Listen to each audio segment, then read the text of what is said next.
pop culture. Everything is permitted.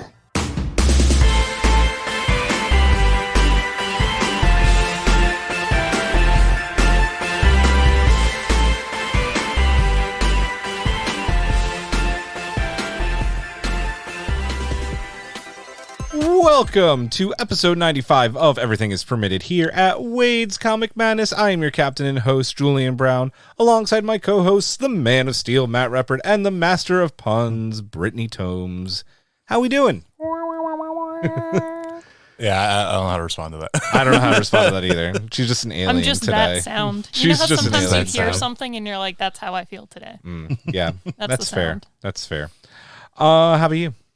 Not too bad, actually. Heather and I watched a decent movie last night that I'll probably talk about in our rants and raves. Sounds good. Well, we have a double kind of episode for you this week because we did not have a new episode last week. So it's a double dose of Falcon and the Winter Soldier as the show. The DD. Sure. Double dose, DD. What is going on? The show for these past episodes 4 and 5 is taking a much more serious tone. There's still a few comedic elements in there, but kind of getting down to the nitty gritty end of and climax of the series. So we're going to talk about episodes 4 and 5, and then plus, hey Matt, good sir, it is the return of your brainchild. It is the return of The Raiders of the Bargain Bin. Yay. the Raiders of the Bargain Bin returns. And this has been a movie that you've been talking my ear off for like over a year now. Yeah, I heard about this movie. Over a Yor, first of all. God. It's Brittany, bitch. Snarf, snarf. Yeah, I heard about this movie actually years and years ago, and I always kind of wanted to watch it because somebody I know that they used to do online video game movie reviews, and I always wanted to watch the movie, never got a chance, but I did see it at a Walmart bargain bin about 3 years ago. And that's how I ended up with it. And you just went into that bargain bin and I do it as soon as I sucker. saw it. I was like, yes. I like it. I like it. This movie was an experience. My favorite thing is I only watched 2 movies in the last week, and I went from Yor to Your Name. And I was like, I'm like, what a duality of films. It was a Y week for Brittany. Indeed, it was a Y week for Brittany. Before we get into the show, Brittany, how can people go ahead and support Everything is Permitted? If you want to support us financially, on top of already sharing all of our memes, liking all of our articles, and fun stuff on our social media, you can head over to everythingispermitted.com, hit our drop-down tab where you can select from our episodes and all other fun things. If you select Patreon, it will shoot you over to our Patreon page. There you can select either the tiers of $2 a month or $5 a month. Either way, you get lots of awesome bonus content. You get really cool stickers that never come off of anything, so that's awesome. If you like permanence. It's true. You can put it on I've your taken them car. through the car wash like 3 times, and they're just on there. Yeah, Yeah. they on there. Like I need that kind of support in my life, you know, like never fades over time. Oh, man. I didn't mean to leave it so depressing, but anyway, Oh, if you need Jesus. something to uplift your spirits, contribute to our show, get a sticker. You also get a shout out if you're one of our EIP VIPs, which is the $5 tier. Oh, You do. So yeah, And you also get access to this episode the minute I'm done editing it, which I think is pretty cool. So premium access. you don't have to wait till Tuesday. You get it on Sunday, unless I'm really fucking tired, and then you maybe get it on Monday. So you get to listen to it, and you can hear Julian's blood, sweat, and tears still on the recording It's true. before the next day. Brittany, you mentioned our website real quick, and I don't know if people have noticed, but we've actually I went through pain. It was one of the most painful things I've ever had to go and do. We used to use a service called, or a plugin, I should say, called Seriously Simple Podcasting for getting our episodes on our website, and it was anything but Seriously Simple Podcasting. So I said, fuck you to Seriously Simple Podcasting, and now, if you go to our page, we've revamped how episodes look on the page and also the player. It's nice and simple. The player comes right from Podbean. It's really cool looking. You can mess around with the colors. So like the Godzilla player is like orange and blue. Ooh. Our Top Chef episodes have like the orange play button. It's a lot more fun. It's a lot more customizable, and it makes my life a lot easier, and it just looks better. So if you haven't been on our website in a little bit, go to everythingispermitted.com, like Brittany said. Click on one of our episodes. Let us know what you think of how the layout is with the pictures and the player and the description and everything. And if you want anything added, Feedback is always welcome. And while you're at it, do a marathon of all of our episodes. Or just our specials, really. Do it. Every single episode has a brand new player. So they're ready to go. So are the players like randomly selected by Podbean, or do you? No. So what's really cool about it is you can fully customize how you want. Yeah. You can change the colors to whatever. You can change the kind of player, like to just have like the album art on it. It's really cool and customizable. So it's awesome. You just get a short code, you stick it in there, and then it's on our page. And for fans out there, I joined at the end of season 2. In the Brittany's episode like, where we review the Rock movie. The podcast didn't become a podcast until I joined. No. Yeah. No. She got started on the free comic book day. Comic book day. Free That comic was book the. day. Then I hopped in for the review of that. God knows what Dwayne the Rock Johnson. It was movie. San Andreas. I was about to say Skyscraper. Oh yeah, because I said we it haven't was, watched that yet. Shut up, dude, we're not watching Skyscraper. Yeah. Yeah, I think Brittany's after that, first I became appearance goes for something like $8,000 now on the comic eBay page. It could be yours. Watch out, we're making a what the NYT NFTs. And what the fuck? Okay, hold on. Time out. What the fuck is an NFT? Someone explain NFT It's like to me, please. Bitcoin and everything else that's like fake currency, but requires a lot of computer power to do. So it's bad for our environment because all these people keep running out these like servers everywhere to run things and gain more money, which is fake money, but arguably all money is fake. So technically it's real money. And it's not good. And people steal artwork from actual artists and then post it as like NFTs so they get the profit from it when somebody buys the rights to it, but it's not actually their rights. I only know this because I'm really deep into artist Twitter. Yeah, I'm already like, I don't even know what they are and I'm sick of them. But anyway, check out our website. And Matt, who do we have to give thanks for? Or to, I should say, this week. Who we give thanks for? We got to thank Billy Peets, Heather Reppert, Rob Migliaccio, Michael Cox, Nikki Veazey, Matt Moore, Cabria Wimbush, Rob Carter, the McClinton brothers, and sorry you didn't win the tag team title at WrestleMania, guys. Tough luck. Kyle and Connor McClinton, and Nick Castellano. Boom. There it is. Thank you, guys. I still want to do like an always. action movie thing. Or like how I said the lawyer thing last week when I was like, McClintlock. Oh, But yeah. like now they should do like a buddy cop film like the McClintons. You know, busting down crime in your neighborhood. Kick down the door. It's some McClintons. Next summer. Nice. Let's get into some rants and raves, folks. Who wants to go first? Okay. Me. For once, I'm prepared, and I can't stop talking about this movie. So, I won't suggest it to Julian because I'm not sure. I mean, it's gorgeously animated, but he has a weird thing about animation, so he can watch if he wants, but I won't force it on him. But I watched Your Name, which I'm severely mad at myself that I have not watched this when it came out, because when the movie came out, I thought, oh, I've already seen this movie because the poster looked a lot like another movie called 5 centimeters per second, made by the same director and creator, but it is not the same movie. Oh my god, it's so good. I think it's my favorite anime movie of all time. Is your and that name says a lot. Is Your Name the one where where he basically, it's like he and a girl are like kind of swapping places or something like that, if I remember correctly? It's It's funny. It's funny. I own it and I haven't watched it. Well, That that's the thing. sounds I put about it off right. forever. Yeah. Oh, but I finally watched it because my coworker, Kevin here, the other day, he was like, oh my god, I watched this movie the other day. And he's like, I'm devastated. You need to watch it. And he like wouldn't tell me anything about it. And I was like, it sounds really familiar. And then I was like, are you sure it's not this movie? And I pulled up the poster like 5 centimeters per second. He's like, that looks a lot like it, but it's not that movie. And I was like, what? You're telling me an amazing anime film has been out since 2016 and I haven't watched it because I thought I already watched it? So anyway, it's all I can think about, which is good because all I could think about all week was Lucy Liu. So finally something else has slightly nudged her back into the back of my brain. I don't know why Japan keeps making anime movies trying to one-up themselves when Spirited Away already exists and they will never top it. But hold on. This movie, I won't tell people about the plot or things because like a lot of it you have to just experience and then like feel the beats and stuff like that. But it did make me tear up a little bit, and then I cried at the end for sure because I was just like, this is so beautiful. Yeah, gorgeous. Like the environments in this movie are just like breathtaking, and they like match shot for shot like real places in Tokyo. Oh, Japan. nice. So like you can look at side by side pictures, like people have gone to these places and taken pictures from the movie and like put it up, and it's like, oh my god, it looks exactly the same but more pretty because it's animated.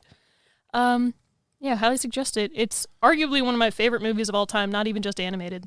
It's up there. I was like, Lord. And now the soundtrack makes me tear up too. Because that's how my coworker got me. He was just playing things from the soundtrack, and I'm like, why am I feeling emotional right now just from the music? And he's like, just watch the movie, I swear. So good. Anyway, my rant's done. If you like anime at all or want to give any movie a chance, watch Your Name. I bought it on Amazon Prime. I knew. I was like, I need to own this before I even watched it. I'm sure it's free to stream somewhere. Probably.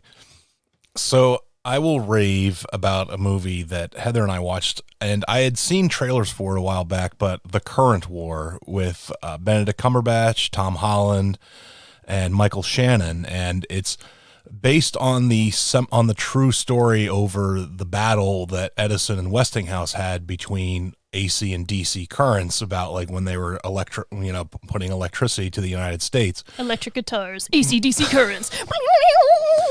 But the thing was though is that I was first of all, so the reason you probably may not know about this movie is that I know about it. Well, the trailer came out a while back, but the thing was the movie was never really marketed. I don't even know if it really made it into theaters for one very big reason is that it was financed by a convicted piece of shit, Harvey Weinstein. Oh, that'll do it. So they basically shelved the movie because, the Weinstein Company financed it, and obviously they weren't putting anything out when this movie was supposed to come out in 2017 when Weinstein was arrested.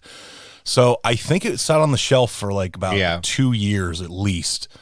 And so basically and as I said, it'd been on my radar for the longest time just because the trailers of it, I'm always interested in historical movies and such like that, especially stuff that I'm not hugely read up on.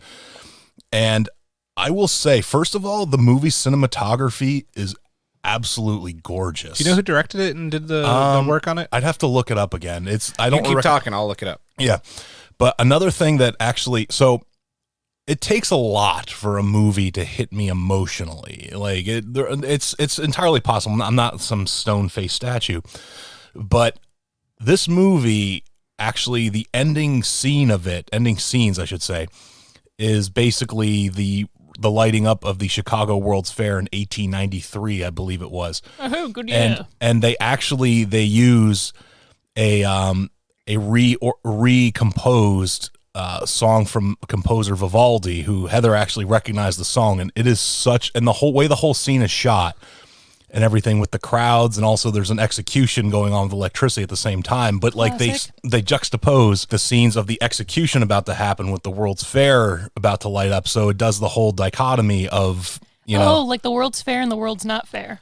Well, yes, but also it's more along the line, but it's more along the lines of the future coming, because they say like, well, we're going to humanely kill somebody.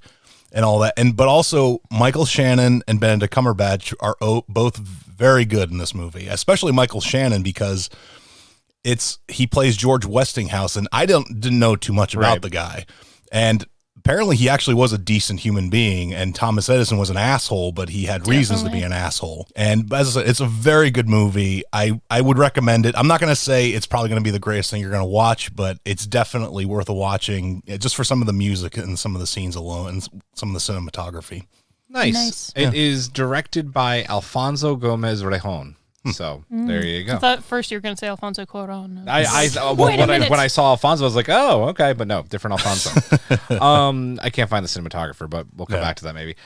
I was only going to rave, and then I remembered something, so I'm going to rant too. I'll do the bad first. I'm going to rant about, because we don't do rants and raves on Strange New Pods, so this is Star Trek related, and I have to rant about it. StarTrek.com. The website. Brittany already knows. I'm getting very tired of how poorly run their website is. And that's kind of shitty to say after they just did actually a really good job with First Contact Day and all the videos going off without a hitch.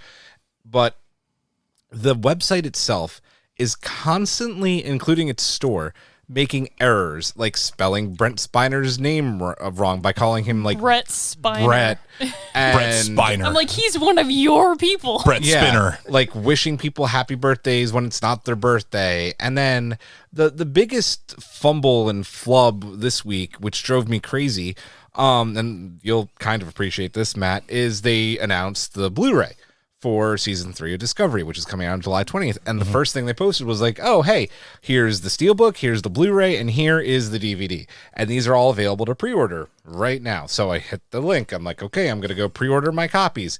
Steelbook, for one thing, is nowhere to be found. Yeah.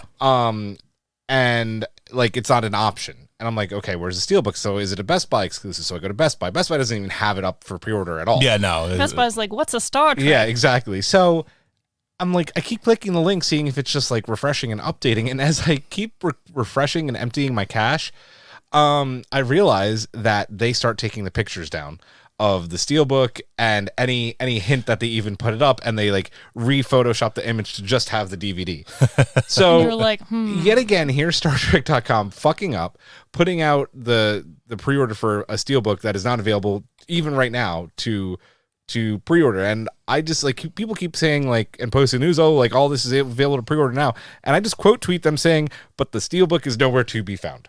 And it's a really cool Steelbook. It's a black book, and it's got like almost like a holographic looking version of the United Federation of Planets symbol. And it's really cool. So obviously I want it. Yeah. You know, because of you got me into this horrible addiction. And As someone who owns the first 2 seasons of Discovery Steelbook, so. yeah. So just like StarTrek.com is just so poorly run. And talk about stealing away your hopes and dreams. is this the right button? That one was forced. No. There it is. Well, sometimes it's because I put emphasis on the word because I really want to make sure you get it, rather than Julian laughing in post and nobody AKA getting she's it. calling me dumb. No, sometimes No, I'm we're- fucking with you. especially on the Star Trek one, sometimes when everybody's talking, I land so many good ones and nobody hears it, so I'm just like, well, fuck me. Yeah. Anyway, I wish I could say something, but I don't want to be that guy who's like, oh, your website sucks. I mean, you could say their website sucks. That doesn't. Yeah. Yeah, but you'd like to give constructive feedback, and I actually tweeted at them when they fucked up, like, because I was pissed when they fucked up Brent Spiner's name. I was like, "Who's Brett? Like, who is this guy?" They did it so many goddamn times. I'll I like let you know the when pictures they pick Steelbook's are like Thanks. not always flattering either. No. You know, like you pick better photos when you do it for our podcast. And I'm like, we're a podcast, and we're like, here's a nice picture of this actor that you're saying happy birthday yeah, to. right. It's just They not- just like Google and pick like, I swear, the first or most recent image they see, and then Yep. they're like, wow.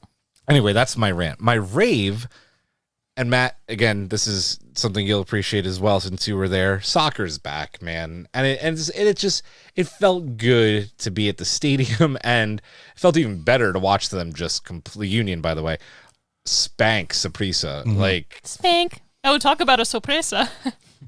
That's a surprise, guys. Right in the butt. Oh my We got god! spanked. Spank you very much. I'm back, kids. oh my god, I should have stadiumed away, but I didn't. I'm right here in the crowd, going wild, oh my fucking god. unstoppable, just like the Union. Thank you. You're welcome. It felt really good to be back at the stadium and watch a win of that magnitude.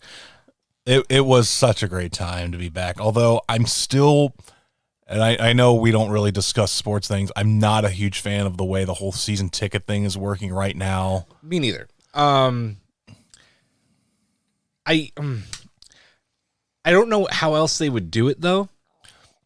Like I just don't know how else they would do it. Even though I don't like the way it's being done.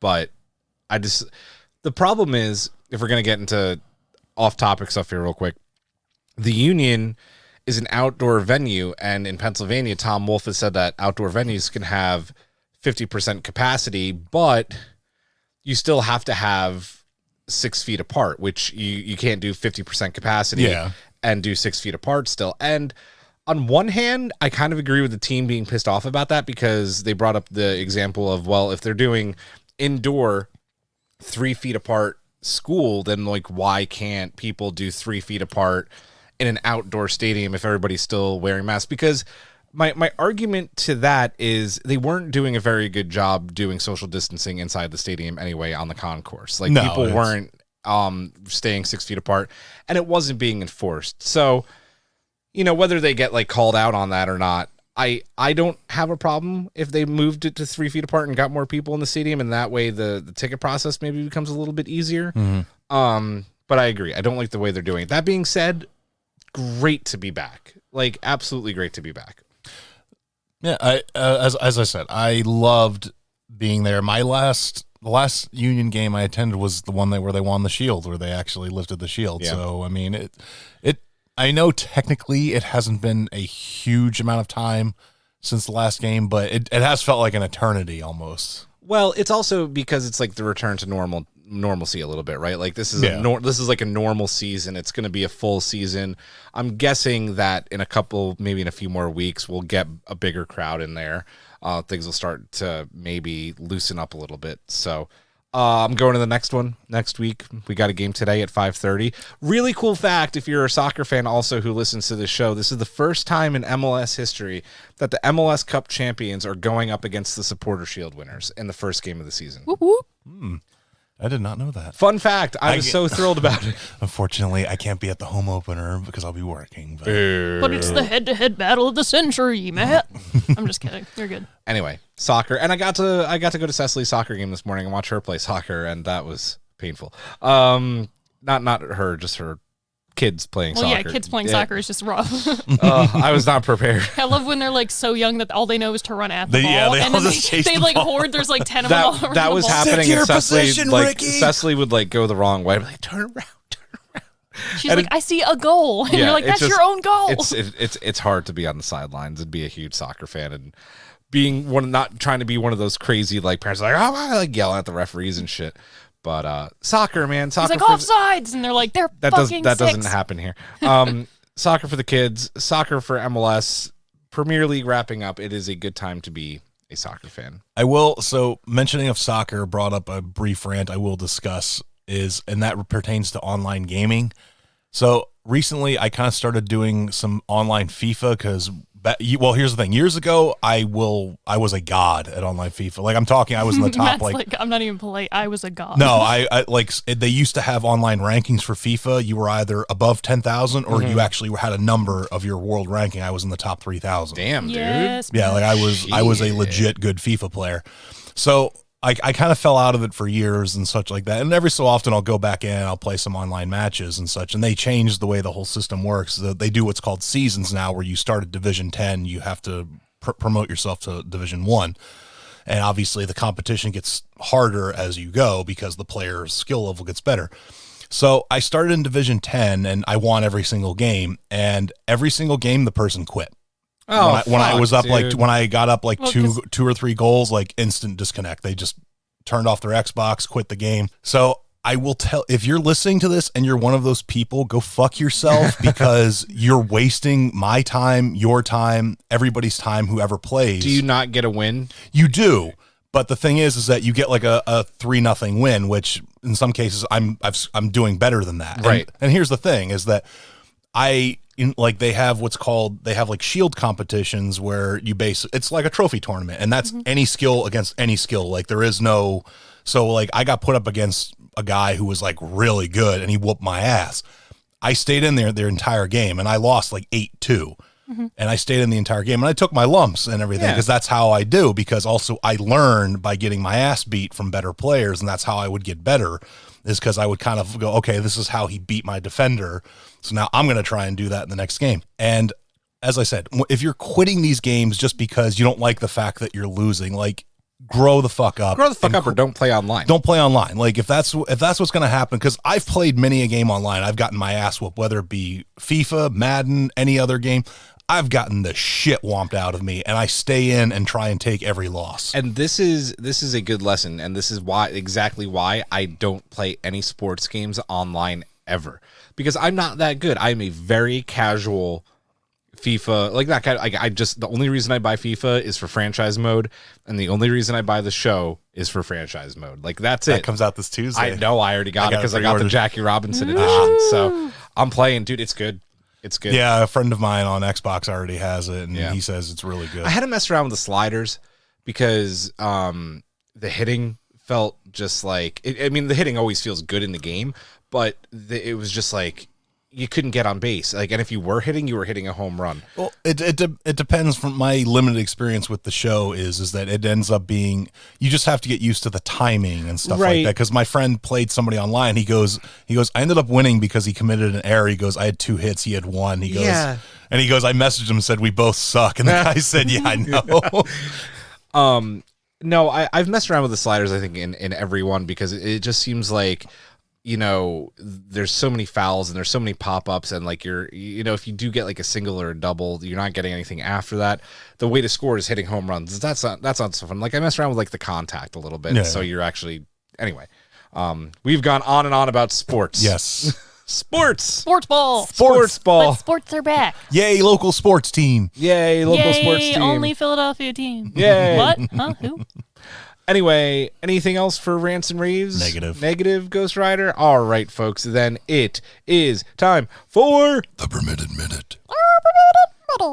The Permitted Minute. And we are going to go here in 5, 4, 3, 2, 1. Mr. Gatus, start the clock. After a battle with cancer, the world lost Harry Potter and Peaky Blinders actress Helen McCrory. She's survived by her husband, Damian Lewis of Homeland and Billions fame, as well as their children Manon and Gully. Leaving the Flaming Skull and Hellrider behind, Gabriel Luna has been cast as Tommy in the upcoming Last of Us series on HBO. Idris and Sabrina Alba have signed a deal to be executive producers on an upcoming Afrofuturistic anime series. Oh no, it's me! The hit HBO series Warrior has been renewed for a 3rd season and will be moving to HBO Max. Early reviews of Mortal Kombat are in, and it's being praised as a violently fun film. I mean, that's all you need, right? Not too thrilled with Godzilla vs. Kong? Don't worry, the Godzilla anime series is coming to Netflix in June, and judging by the trailer, it's going to be roarsome. I can't believe you wrote that. I did. In what seems to be a pretty nasty divorce, Dominic Purcell has left Legends of Tomorrow as Heatwave and seems none too happy with the CW and its execs. Oh my God. Did you almost slow it down too much? I almost slowed it down too much, but I forgot that we started at 40. So we were fine. We had like 5 seconds left. I was panicking a little bit. We did. Oh my God. Yeah. Yeah. I don't know why, but like I was holding the paper like this and I realized I blocked the name of her husband. So I was like, her husband. And I like didn't think to move the paper to check. Have you guys heard about this whole thing going on with Dominic Purcell with Legends of Tomorrow? I don't know, but the CW womps a lot, so. I saw the article that he posted something basically calling out CW and all that, which, yeah, it's the CW. I don't know what to tell you guys. I think it's because this happened before with Brandon Routh too. Like I know Brandon Routh wasn't happy about leaving the show either, and I'm sure it ends up with contract negotiations. I'm guessing he probably wanted more money, which is understandable. He's been on the show since the very beginning. Mm-hmm. But yeah, it seems pretty freaking nasty. You don't get a lot of that, but I like seeing it. I do like seeing these actors call out the execs. We don't exactly get the, both sides of the story, but I usually tend to lean on the actor side in these situations. Yeah. Well, because normally you're like, they're waging their career on this comment. Exactly. So, but crazy situation. I stopped watching that show a season or two ago. It was just like I don't watch any DC, CW. I just can't. Yeah. I tried for a few seasons, but I was like, I can't. HBO, when they're on HBO Max, though, they're good. Damn it. Watch them when they're on HBO. I got to watch, we still have to watch Watchmen. I know. I own that, and I still need to watch it. Shut up! It's so good. I watched part of the first episode, and I was like, "This is really good." And for some reason, I couldn't finish the first episode. I just haven't gone back to it. I also have Lovecraft Country, and I still haven't watched that. I know Brittany. I'm like deep breathing right Brittany's now. Brittany's like Those deep are my staring into my soul HBO right now. Shows. I can't.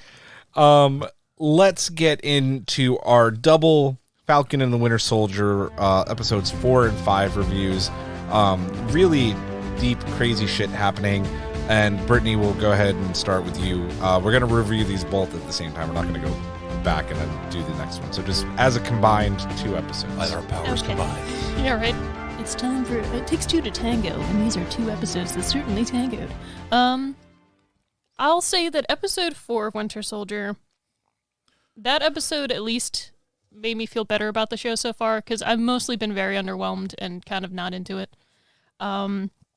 It's hard for me, though. I still have to say, even after these 2 episodes, like, they have to have a good finale, like a solid, like, I just gotta know where this is going. I know that they're probably gonna just use the show as, like, a launch for, a little spring for whatever's happening in Phase 4.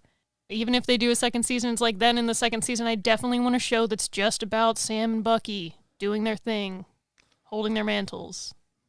Because I'm kind of over, like, the Flag Smashers, like, them being a terrorist group, like, it's still so weak. It's makes very no sense weak to me. They bring in these other supporting characters, which I'm actually interested in. It's just, there's nothing. So it's like, Zemo, I know, yeah, he's got the mask, weirdly, even though they don't explain why he has the mask. And then, yeah, he's going to go off and probably join the Thunderbolts, and they'll do a whole thing with that. That's cool. At least he's somewhere now. And, I don't know, just having a show where you do the previews showing Sam hold the shield so much, and the show really being about him not having the shield the entire show, until he gets it reluctantly after somebody fucks up so bad that he has to physically take it from him. Just nothing in the show feels earned. And I don't want this to be like me shitting on it. It's just but I think that is a very valid and fair reaction to this show, and specifically these not episode 5, because I actually really liked episode 5, but definitely episode 4. Yeah. So well, it just sucks because like Battlestar, I try not to watch things and think only about the comics, but like I liked the final scene of episode 4 where John Walker fucking snaps and kills that dude because his friend is dead. That makes sense. That being said, the whole show leading up to that point of him finally snapping, it didn't work because they show him getting all twitchy and weird in that episode and starting to act all like violent, and he hasn't even taken the serum yet. So it's like, I know that he's getting frustrated with Sam and Bucky because from the beginning they weren't, they were kind of assholes to him from the beginning, but also it's like, decide whether or not are you making this character likable or like we're supposed to feel or empathize for him, or is he a villain? That is something that really bothered me because episode 2, it looked like they were going to go down this road where they were going to try and make him a character that you empathize with and maybe came to like at some point. Mm-hmm. And then they just abandoned that in the same exact episode. Well, it's like the snap and switch for me is just so weird. It's funny you guys are mentioning this because I actually sympathize with Walker because of episode 4. And that's why I don't like that. You're not supposed to sympathize with him. I get it, but at the same time, and I'm sorry, I'm Brittany out here. You're good. I'm saying they're making him sympathetical, which is the problem. No, I get it, but also at the same time, though, is that...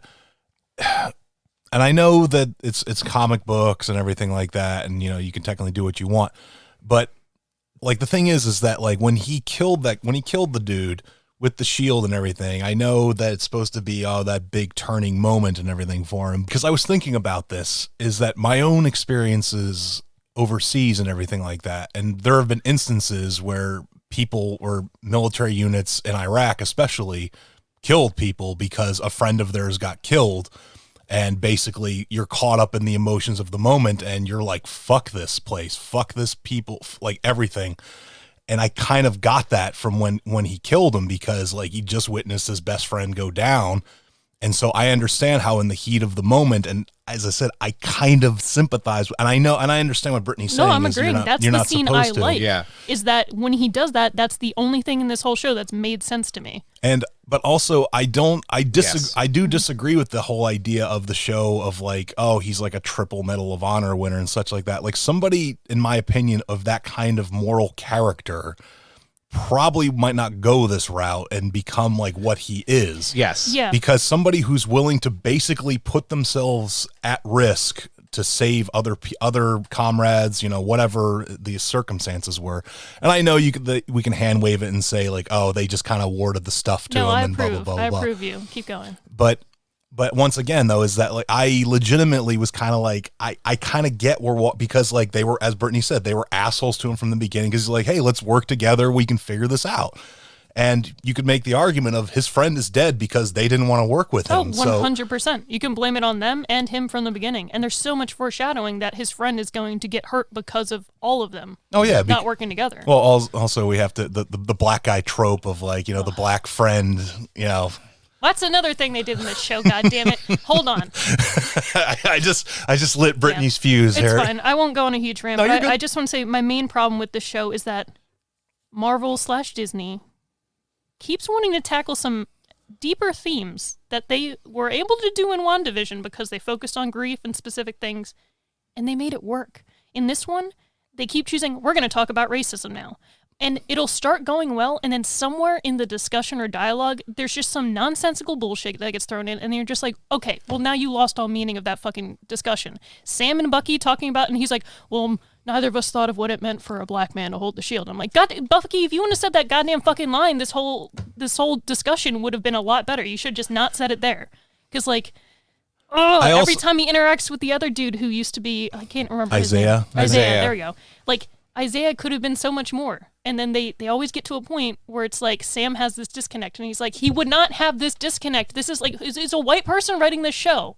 Like, it gets stupid. I actually did want to mention that because I think it's the same director for every episode who is a Canadian woman, and she is white from what I've seen of the pictures and all that. And I feel like by not having different directors or having like a more diverse thing to like imagine look at the Mandalorian. Well, imagine like, say, you know, Ryan Coogler or whatever, like doing an episode about the racism and everything. It could be much more subtle and hit a lot harder than because the thing is that they want to tackle these. And here's the thing. I do like the show overall. I'm not going to take that away. I've given each episode very good ratings and all that. But at the same time, I do acknowledge the show's faults. And once again, like not having somebody who a minority, a person of color, whatever, do some of these episodes, you're doing a disservice because you want to tackle these themes of racism and you can't, a black person wouldn't want to be Captain America and such. That's a powerful line for somebody to say. It's important. But at the same time, though, is that they still use the trope of the black friend who's going to die and stuff like that, where it's just like, all right, you guys want to tackle the racism, but you're going to use the same things that we've seen before. It's funny with this episode, specifically episode 4. I feel like the three of us don't always like fully agree, but like I'm with you for all the exact same reasons. Episode 4 really pissed me off, like just because, well, one, I got a little bit of what you get here from like a bunch of friends, like, oh my god, this episode is so shocking, and like I still can't believe what I saw, and blah blah blah blah blah. And I'm it was a time bomb. I was just waiting for it. Yeah, exactly. I was like, when is he going to do something that makes he's going to be U.S. agent? That's the other thing. Like, if you have even like just the slightest idea of who John Walker is and who U.S. agent is from the comics, then like this is just like, duh, of course this happened. But at the same time, this is also just, again, it's poor storytelling. I think, maybe I'm wrong, if I'm in that position and I just saw my best friend die, I would probably go and do the same exact thing. I would probably kill someone. Yeah. Like, and that's the thing. Everybody agrees with it. You watch it and you're like, yep. So the fact that everybody's like, oh my god, like he just killed someone online to you, I'm like, yeah, because his friend just got brutally fucking murdered. So because he didn't wear a helmet. And I'm just kidding. His spine shattered. I get why even still you sympathize with the character and why he has to have the shield taken away from him, and you know the whole thing with the military in episode 5. But like Brittany said, there's just nothing that really feels earned. Yeah. In this, that's what throws me off. Yeah, in this series so far, and the only episode that I really started feeling like was episode 5, and I do disagree with you guys a little bit. I really like the scene in episode 5 between Isaiah and Sam. Again, I love that. I love that. But until a certain point, then I'm like, like they're so close, and then at the end they just can't seal the deal. I think that line, and we're going to talk about it more, where Isaiah says, "And no black man would want to be associated or be called Captain America or hold that shield." That line works if you're not making Sam Captain America in this series, but you're making Sam Captain America in this series. This show, come episode 6, even though I'm sure there would be some questions about race and not giving the shield to a black man, this line in this show works 1,000 times better if all of a sudden, plot twist, the shield's going to Bucky, right? And he's becoming Captain America because that also happens in the comics. I'm not saying that is the preferred outcome. I think we all want Sam to have the shield, but again, but you want the theme to make sense. Yes, exactly. Yeah. So making it an issue about race, and then knowing at the end of the episode when he opens that Wakandan armor that's the new Captain America suit, again, it's not earned. So yeah, that's my only real qualm with the show. Like, the action is fun. Overall, you like the banter of the two of the characters, and like the Dora Milaje fight scene. Yeah, exactly. Like, I love having these other elements thrown in there, but it's also like I didn't even have expectations for the show, but the way that they do their goddamn previews makes you think this is going to be a show about Sam and Bucky. Yep. And then it's mostly been the John Walker show. Yes. Which I get that this was their opportunity. They're like, oh, Captain America's gone. There's a chance we can slide him in, but hear me out. Have Sam pick up the mantle, or Bucky for that matter, either one. Have fucking John Walker appear as Super Patriot, have him go through that storyline, realize that he's an asshole, and that, like, in that realm, then something happens where the mantle falls to him, he's temporarily Captain America, then he does some fucked up shit, then he becomes U.S. agent. That is earned. That is a whole journey and steps. Doesn't have to be exact same as the comics. Glad they didn't have to do a fake assassination, they just took it from him, because I was like, yeah, whatever. But that scene where he's, like, being, like, not court-martialed, but they're like, we're about to court-martial you if you don't fucking listen. Like, that whole scene, you're sympathizing with him because, like, and that's the fucked up part. It's like, John Walker is fucked up. I shouldn't be trying to sympathize with him. Like, you, Well, go ahead. They could have done something that would have made more sense, because the whole court martial quote unquote scene, I seriously was like, there is no way in any reality it's not believable, that this dude, like, as I said, who is a triple Medal of Honor, where they'd be like, you're going to be other than honorably discharged with no repension or benefits. Like, are you shitting? Like, you're telling me that, like, media and such wouldn't, like, pick up on that and be like, what the fuck? Oh, like, the this dude, conservative backlash even would be like, he has PTSD from the war. He's okay. This dude's a fucking hero. Like, we'd be fine. like, they should have done something where maybe, like, in the refugee camp, like, he does something, like, maybe inadvertently terrible, where you're like, all right, it makes sense that they'd be like, we're fucking done with you, and that's dude. the thing. John Walker has done nothing terrible in this series. Even fucking killing that guy the way he killed him, at the end of the day, isn't fucking terrible. Yeah, it's just not. I just went, oh, shit, they did that to Battlestar? Like, that was my reaction. I was fine. I was like, go off, Johnny. Go ahead. Go walk it off. But, like, I was sitting there just like, fuck, they really killed Battlestar.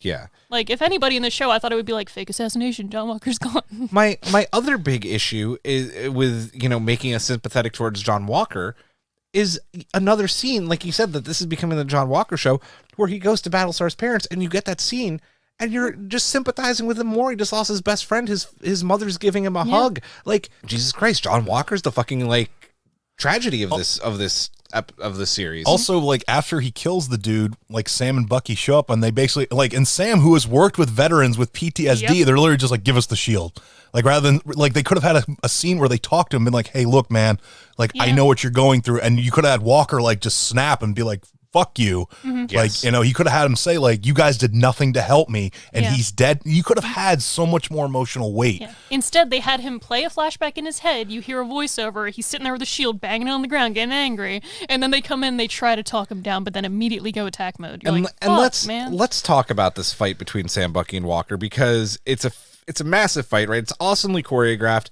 but I have a lot of issues with this fight. I do as well. I'll get your guys' thoughts and see if we're on the same page first. Matt, why don't you go ahead on this fight real quick? All right, we've established now that Walker has taken the super soldier serum and everything, so he's basically Steve Rogers, strong, speed, fast, all that now. We've already established in this series that Sam and Bucky can't take on one of these super soldiers, and this dude, who assuming has all this training, they basically are able to beat him, which we've shown that they can't take on these refugees one-on-one and everything who have the super soldier. I was kind of like, I don't buy this fight at this point, because, like, technically it should have been a lot more brutal in terms of, like, maybe they just finally overwhelm him, rather than it seemed a little too easy for me. I was actually surprised when he took that, like, final hit and then he laid on the ground and, like, didn't get up. And I was just like, wow, they're really just going to grab the shield from him now? Like, I was surprised that he was out like that. Well, they broke his arm. Yeah, no, but still, like, it's just like, what? Yeah. My massive problem with this fight is that Bucky Barnes is the fucking Winter Soldier. Yeah. He is the Winter Soldier. Did you see the Winter Soldier? Nope. I hate you. I know what you just did, and I hate you for it, because you're right, you didn't see the Winter Soldier. And you know why you didn't see the Winter Soldier? The movie. We're talking about the movie now. Mm-hmm. He kicks Steve's ass in every single scene in that movie, and loses to Bucky in every single scene in that movie. Even the end, Bucky kicks his ass and could have just left him for dead, and doesn't. So you're telling me, even though he's not, pal. You're telling me. Sorry, I'm getting emotional.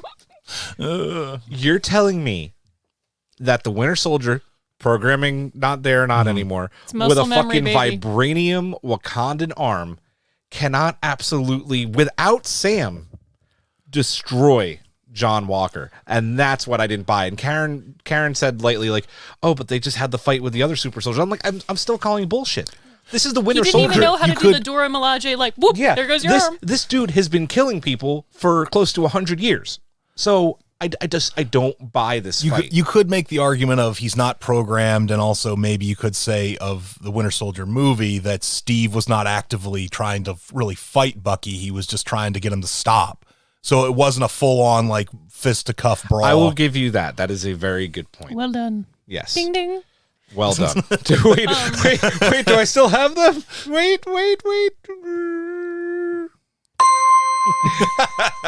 can't believe he ripped Sam's wings. I was very sad. I was like, leave Sam alone. That's the main thing about the show. I'm just like, can everybody just leave Sam alone for like 5 fucking seconds? Let Sam talk to the quote bad guy.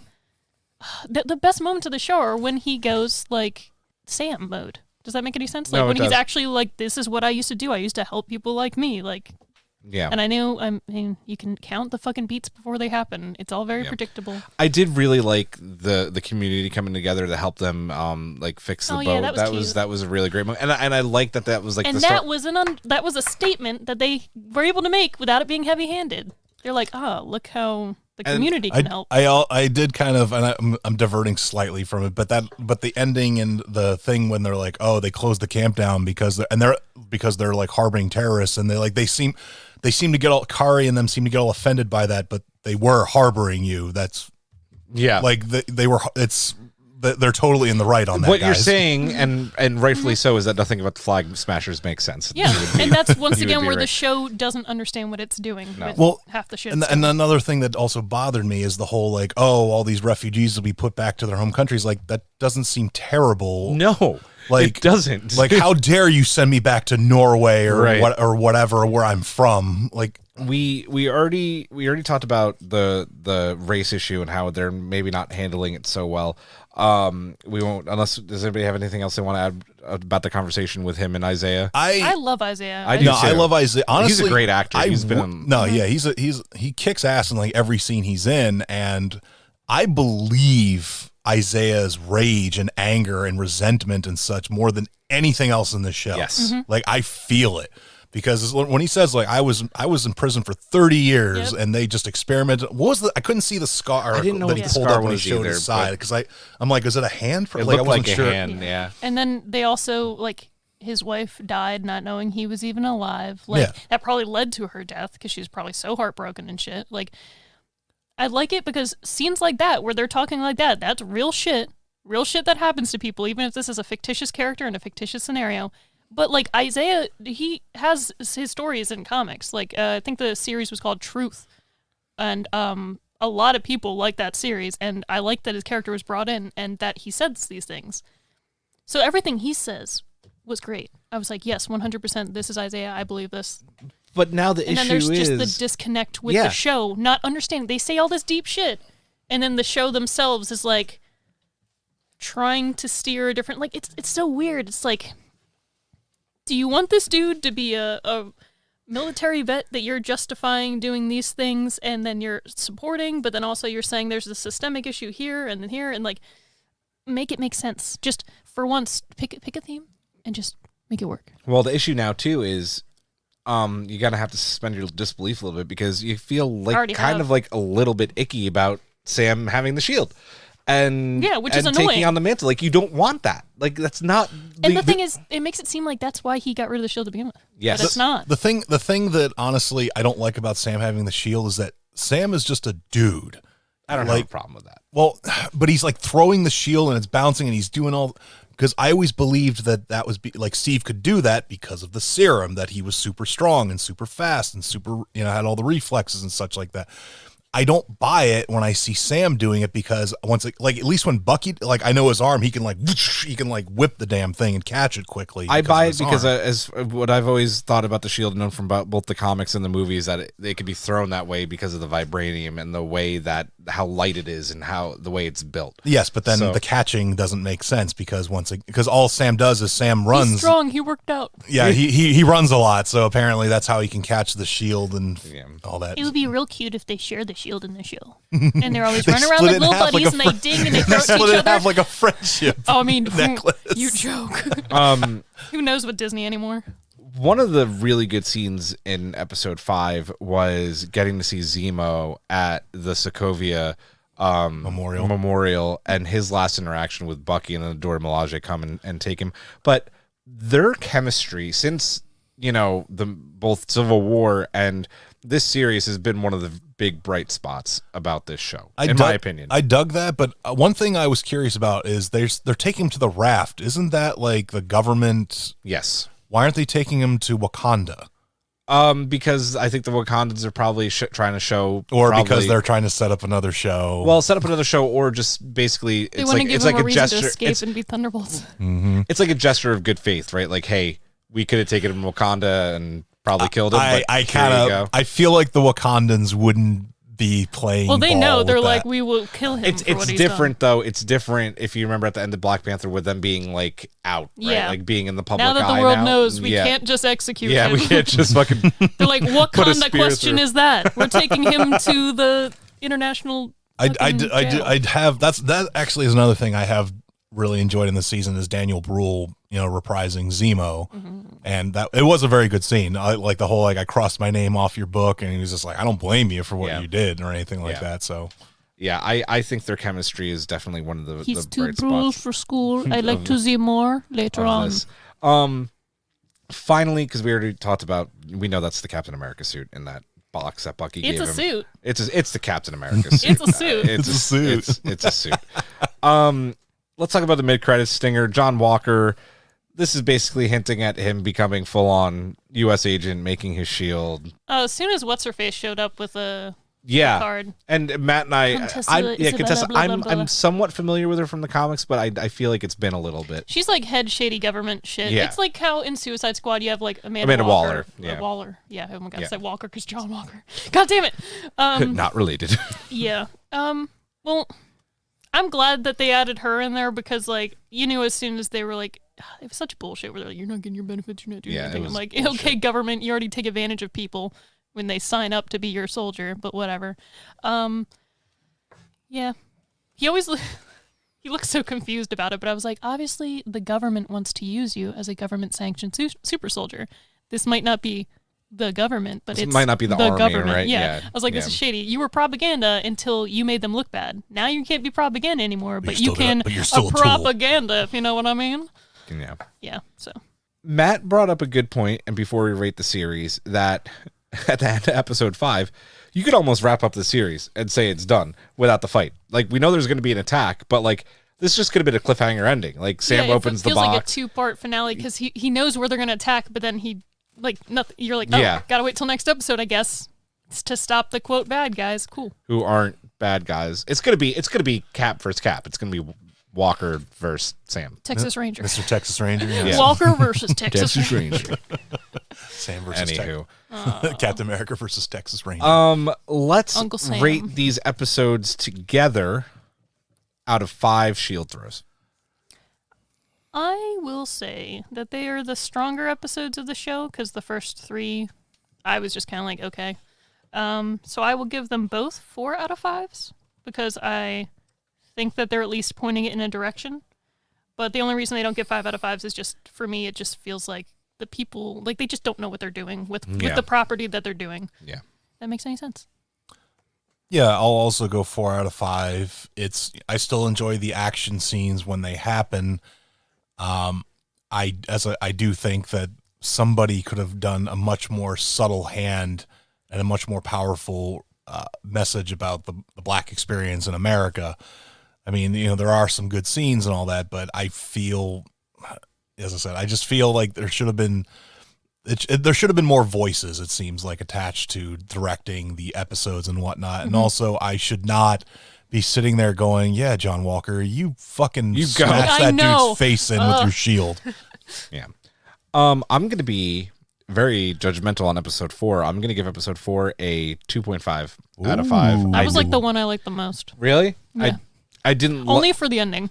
I didn't like it because of all that, because you're sympathizing with the character and he did the right thing, which is why I didn't like it. This is not how the series should be going. They gave him a black wife. They did.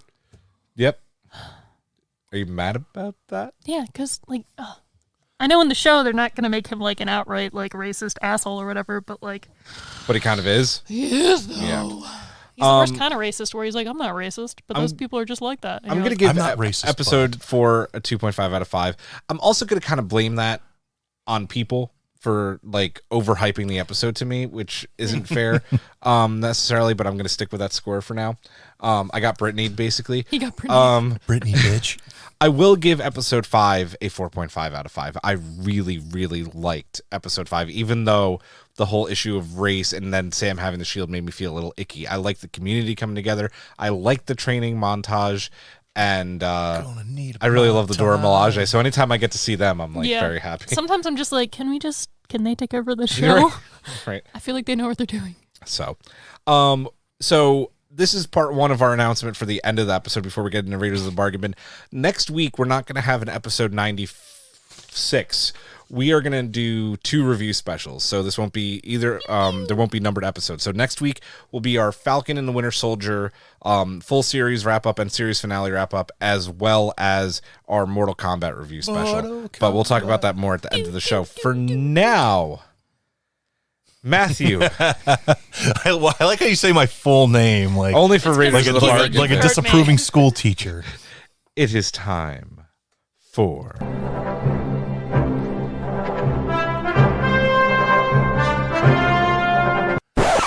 Dormammu, I've come to bargain. The Raiders of the Bargain Bin. the Raiders of the Bargain Bin. And Yor, the Hunter of the Future. It sounded like you said you are the hunter of the future. You are the hunter. You are. Oh, Yor. This movie, Yor and your I long for the days of yore before I watch this film of yore. Yor and your Yori loincloth. I mean, come on. No, that was funny, but I was like, Yuri Lowenthal doesn't need to be combined in this. He's a great voice actor. I was like happy and delighted at your pun, but offended for him. Oh my God. I went through like 4 different emotions. We're going to go through a lot of emotions talking about Yor. Yuri, if you're listening, I'm sorry. Oh, man. You're not, but it's okay. No. Not gonna lie, it has one of the most catchy theme songs. The theme song was the best part of the movie. Yours world. I'm going to edit Yor's world in. Oh, yeah. Like Wayne's World. Wayne's World. Yours World. Spectacular. Future.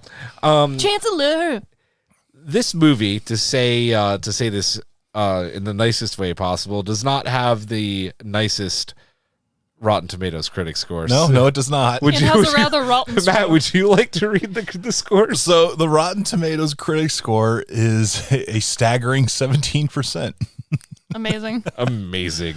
The audience score is 46%, though. Because, to be fair, as an audience member, this is a show you watch at 2 a.m. on Comet TV while you're high as fuck. So I said this. I don't know if I said it So when you were here, Brittany, but I said it to Julian.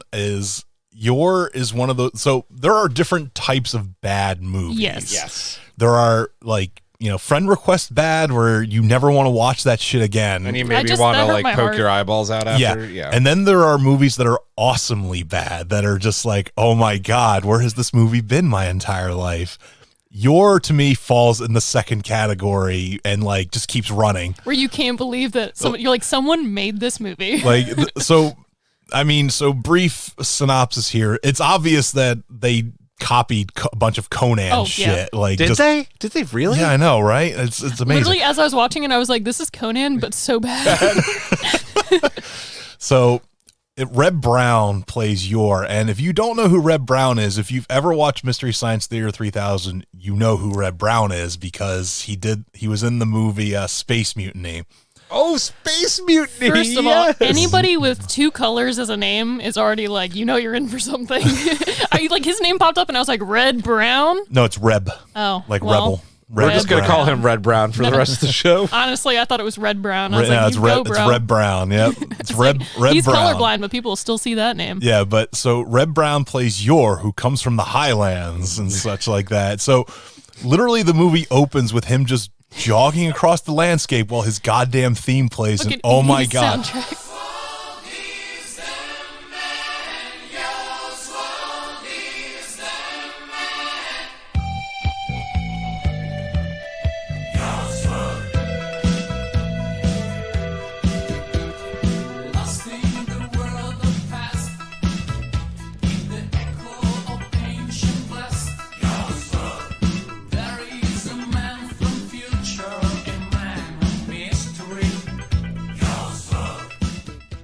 Oh my God. It's such, like, once you hear it for the first time, it's going to be in your goddamn head for the rest of It's on my life. workout playlist now. Hands down. If I got to do cardio, I'm yoring it up. So some of the scenes that I'll mention without context is there's a scene where he shoots a bat out of the air, instantly freezes it in rigor mortis, uses it as a hang glider to kick a caveman in the face. It is literally the best part of the movie. Oh my God. I showed that scene to a coworker a while back, and literally without context, I said, hey man, just watch. And he just watched it. He goes, I love it. Yeah, That's all he said. Well, when it's so ridiculous like that it doesn't make you like, what the fuck? It's just kind of like, who the fuck thought of that? That is amazingly ridiculous. I wish I'd been on set when like the director, whoever was responsible, was like, all right, here's what's going to happen. He's going to do this. And I just imagine the entire crew going like, yeah, that's the most awesome Some shit screenwriter ever. wrote it when they were high and they're like, is he going to notice? And the director's like, perfect, stupendous. And you're like, yes, yes. What I really appreciated about this movie was yours. I already mentioned it once, his loincloth, because they made no qualms about his ass just hanging out like throughout this movie, right? Like Equal ass opportunity. Yeah, for exactly. Right? Like if the women are showing shit, he is a lot too. of studios would like, I don't know, put like a G-string or like, some kind of like underwear under there to like, you know, make it PG. Nah, he's Yor. That's a Y string. Yeah. That's why you got bow cheeks. But like, dude, he was just flying free. And I was like, okay, costume department. Okay. I mean, if I was that fit, I'm probably do this. kind of skipping Brittany here, but I have to talk about No, this go ahead. movie.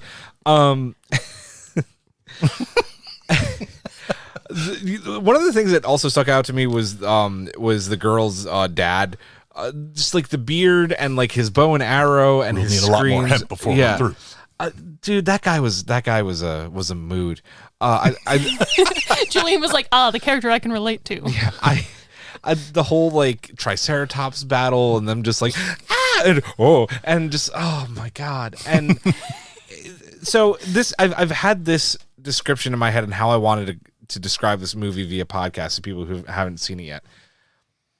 Imagine being a director, or imagine being someone who's buying a new home. What I do all the time. Let's do this. Imagine you're buying a new home and you're on Zillow and you're looking at all the different houses you could buy and all the different configurations.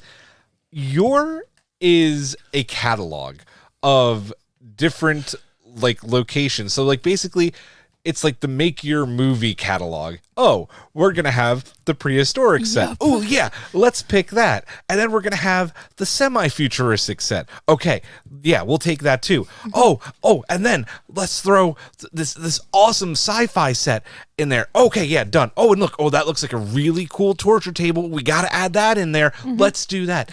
This movie was just like a director opening a catalog going, I want that. Mm-hmm. I want it to look prehistoric. I also want a sci-fi scene. It's like if you gave a 5-year-old $1 million and said, make a movie. I was Exactly. gonna say it's like a cook if you just said to like, all right, chef, what ingredients do we need? Yes. Yep. Yes. It's like Chopped, but you're like, I will use every ingredient. Yor makes absolutely no sense, but somehow it still progresses, right? I know. Like It still was like it had a plot somehow. It tries to, like, the funny thing is, it tries to pull the twist of, this isn't the past, motherfuckers. It's the future. Yeah. Yeah. Even though, like, the cover, and I should have brought the Blu-ray in just to, like, has him roaring it like a UFO Yes. on the fucking cover. And it's called Yor, Hunter from the Future. I So, know. but I just don't like it didn't work, right? Like it just fails it. Like They tried to plot twist Battlestar us at the Yeah. end, but we were like, but we know. oh yeah. Oh my God. Just the and the sound effects. The gun sound effects were so bad. And all of like, dude, the barbarian makeup, like they did some blackface. the purple cave Oh, people. Purple, let's yeah, call it that purple was an face. interesting purple. Oh boy. But the thing that I also really do like about this movie is that Yor throughout the entire film is just a super enthusiastic fucking dude, and he's always got a smile on his face. He doesn't pull off the warrior scowl or No. anything, because like he has like these women like looking, he goes, he has like this goofy ass smile, which Reb Brown, if you ever listen to this, I love you, man. He's But- bargain bin Conan. Like, Yes. and he's like, he smiles a lot. And you're like, nope, that's a frown. And he's like, well, I'm gonna smile. You guys have already like captured all my emotions about this movie, but like, I love when the woman just like fucking dies. right.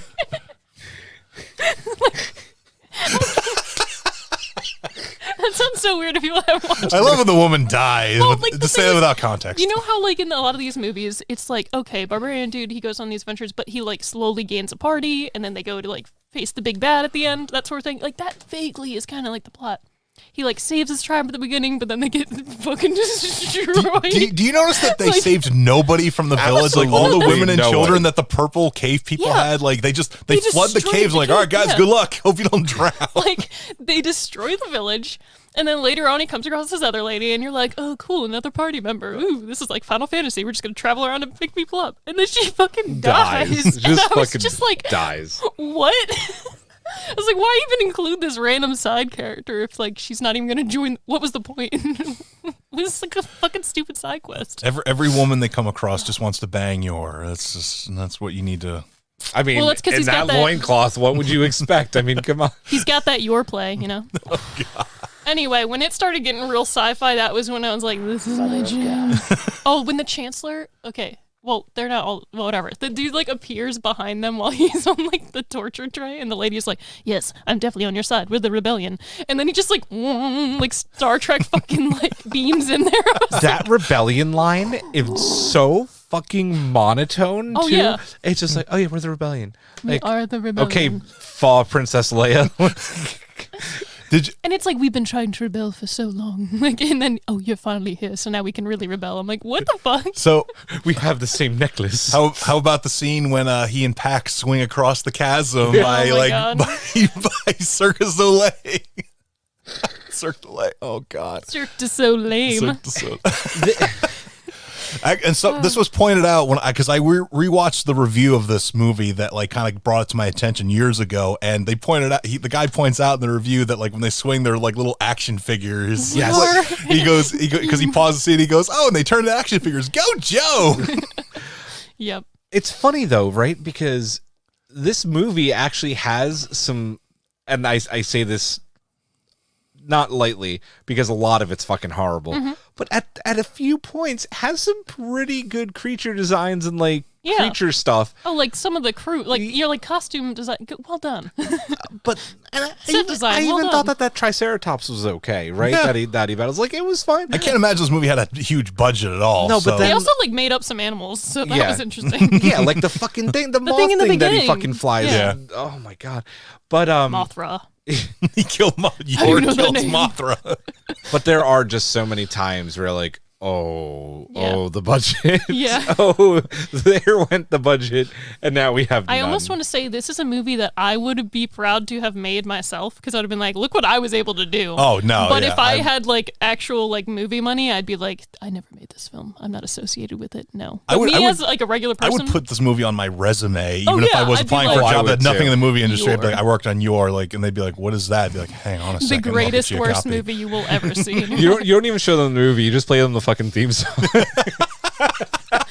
I love how like even our review of this film, like we just have so much fun because it's so ridiculous that we're still like laughing the whole time, but we're like, oh, it's truly terrible, but like in the best way possible. But that's the thing. So That's what makes a good there's bargain there's film. bad movies like Matt said, and then there's bad movies that are just stupidly fun. Yeah. This is a bad movie that is super fun and really fucking stupid. This is the movie. This is the one that you want to put on when you have a bunch of friends over to like riff tracks it. I wish not that to watch I seriously. wish we got to Yeah, watch this that was together. the one thing I thought of. I was like, oh, I'm kind of bummed that I watched it at home. I did watch the riff tracks version because I didn't realize I downloaded that one. And at first people started talking. I was like, what the fuck? Sometimes like their jokes aren't as good as ours, so I allowed it. But I was like, they're trying. EIP is better. Yeah, I was just like, could you imagine if we recorded? We do need. We've been talking about doing this for a very long time. Of us like setting up the podcast in like my TV room or someone's TV room, and doing like a riff tracks It's episode. gonna have to like be a be rock film. It's gonna have to be Skyscraper. Skyscraper, Matt. No. Come on. No. Oh, He's like, God. let's just watch Yor again. Would you rather do Rampage? Oh, God. I mean, Big Ape. Big Ape. Do he got a booty though? You like okay. I feel like the bar of like a bad movie that should have been really fun and good that was stupid should have been Velocipaster, but it was just so It was the fucking opposite, yeah. bad and stupid, like and unenjoyable. I could go back and like put this in the Blu-ray player right now. Oh my God, and love it. This is like I actually want to bring this movie to more people. I would love to like just do a showing with a bunch of people. I have no idea what the fuck it is. We ran out of theater at AMC. Time to play Yor the Hunter from the Future. Can we put Yor on the big screen? They'd be like, put what on the big screen?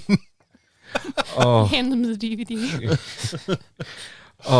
Like I said it also before, like this movie was made to be on VHS. Like that's definitely. This was I don't think this. I would be legit surprised if this movie was actually screened in theaters and just didn't go straight to VHS. It's like a Sci-Fi Saturday movie on Sci-Fi Channel. When I they feel used like to it was do on those. theaters in other countries. Does that make any sense? Like, Oh, the Chinese and Japanese theaters like probably like aired this in the I think it was an fucking like Italian director. they fucking well, yeah, loved it. Like, I can tell it. Like foreign people were like foreign people. You know what I mean? People.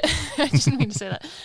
I could tell that it like a foreign party made this, right? Because like it's definitely a movie that once again you'd see at 2 a.m. on like when G4 would have existed, like back when that existed. It's coming back. I know, but when? And then like Comet TV. But also, like, I'm pretty sure they call it Yor the Hunter from the Future because, like, that's just what they wanted to call it for American audiences. You know what I mean? Right, Like, where, like, internationally it was probably just called Yor. I just looked up something and my mind just got fucking blown. You want to know what the director's name was? Oh, man. Antonio Margheriti. That's his actual name. That's where God. Quentin Tarantino got that from. Shut the fuck up. He watched Yor. He was has to inspired know by about Yor. Yor. But that's because I thought, I'm like, no, that has to be like a thing. But the guy also his name My was God. actually Antonio Margheriti, and he directed sometimes under the pseudonyms Anthony Dawson or Anthony Daisies. But yes, his name is actually Antonio Margheriti. Well, God damn you, Quentin Tarantino. You knew about Fucking Yor. mad genius. the Italians know how to party. I love it. That's why his booty was out. Americans did not make this. That ass. Yeah. That ass. In Europe, they're like, this is normal. This is the beach. So apparently Yor is a Argentinian comic character. Okay, This is all hold starting on. to add up. This makes a lot of sense because there's so many characters that sound like this. Like Thongor is one. You have like Kazar, like all these like knockoff Wait, characters. Kazan? Kazar. But yeah, Kazan. Oh. Do you want to see him in a long?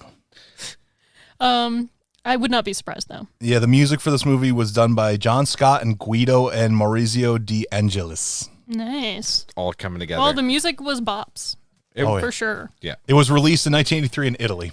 So I was right on the 83. That's like right before? I think 84 was the U.S. is when it got released in the U.S. Right before Masters of the Universe came out, I think. What Or a right bad, after. bad fucking movie that is. Hold the fuck up.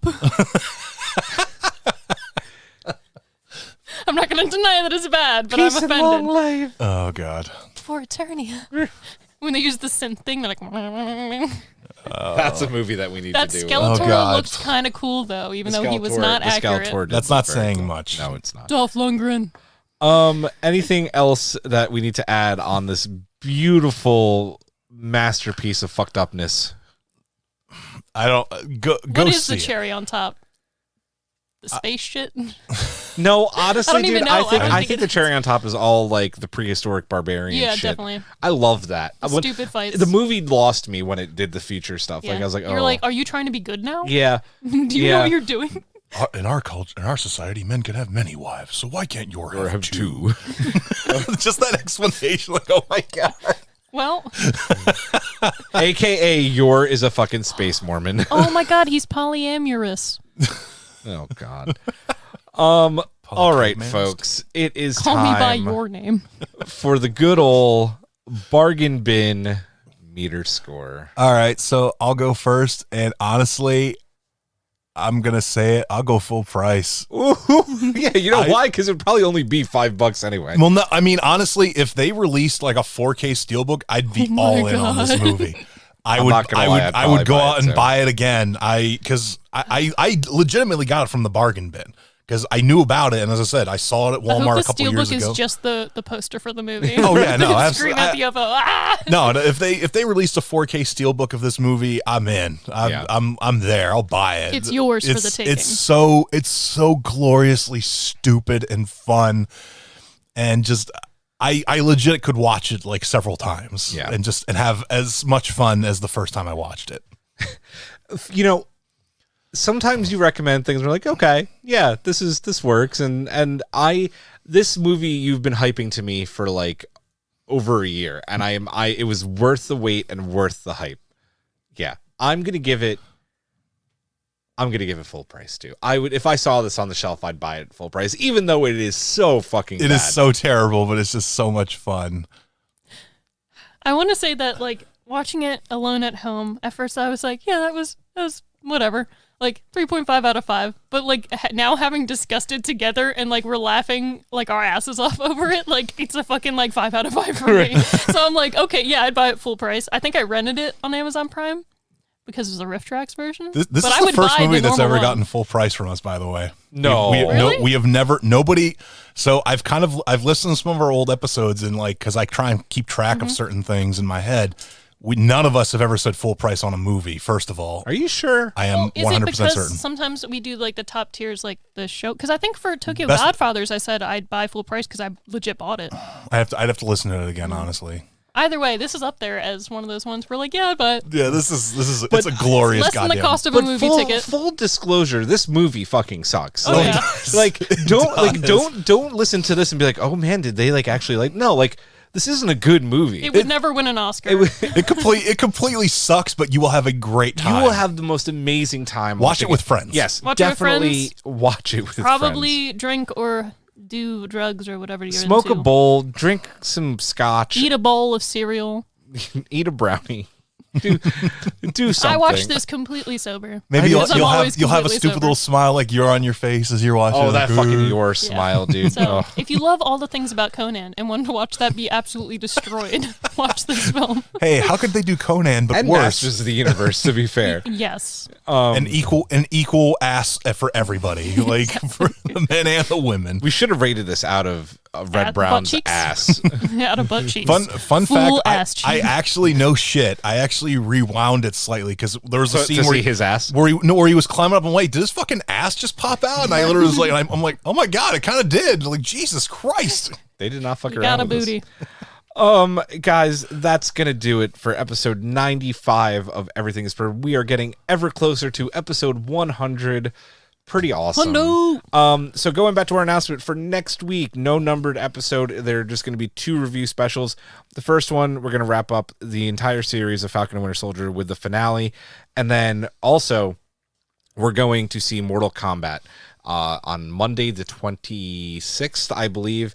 And we are going to review that movie. And I think we're going to try at least to watch the original Mortal Kombat film to kind of like... Easy. Yeah, I'll do it today. Yeah, I might do it today. I got them in a double pack. Nice. I got the double steel book with the second movie.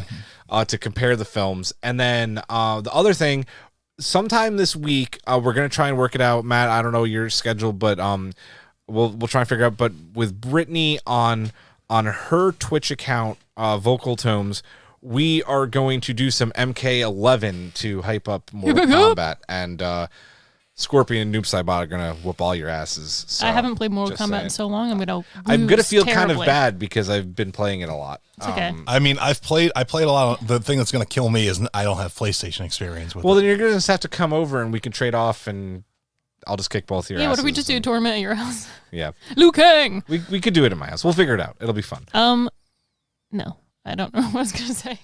I think I was going to suggest we dress up, but I was like, I don't have money for a costume right now. Because I would try to be I can't get a Goro costume with together that 4 arms. quick. Yeah, no, I don't. Yeah. Yeah, that would be cool though. Yeah. I could dress up as Yor, maybe, but Just all you need is a loincloth, Loincloth, man. baby. All They won't let me right. show up shirtless to the theater, so I will not be Liu Kang. no, you Otherwise, could be, I have the you could be the clothes. second girl with the priestess You could do outfit. Sonya. You could pull off Sonya Oh, really Sonya quickly. easily. I just need. and easy. Can I have some? I have flannel like pants? a BDU hat that you can borrow. We're doing it. I'll be Sonya. I could. Already get got a- all I the could- features. I could get a metal eye real quick and be Kano. Oh, Jesus. easily.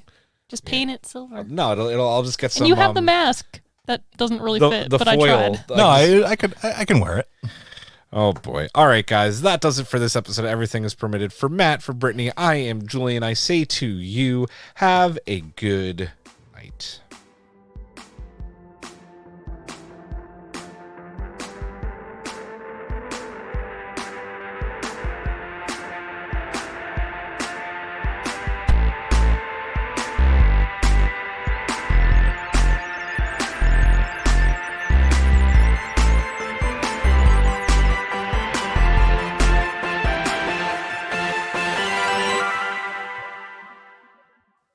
You can find Everything is Permitted on Apple Podcasts, Spotify, Google Podcasts, and YouTube.